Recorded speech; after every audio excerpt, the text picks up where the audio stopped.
It's been a tough 2 weeks here at EIA, and we know that it's been a tough 2 weeks for a lot of our stakeholders as well. As many of you know, we suffered a fairly significant hardware failure about 2 weeks ago, and that has severely limited our ability to publish the data products that so many people are relying on. We've done a lot of work to recover from those hardware failures, and we're on a positive path, but one of the biggest gaps in our recovery has been with our ability to publish our weekly U.S. on-highway diesel numbers.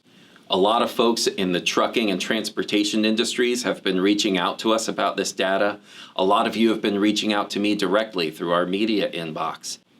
Our team is working around the clock to restore these systems. We're going to be working all weekend. We're going to be working through the holiday.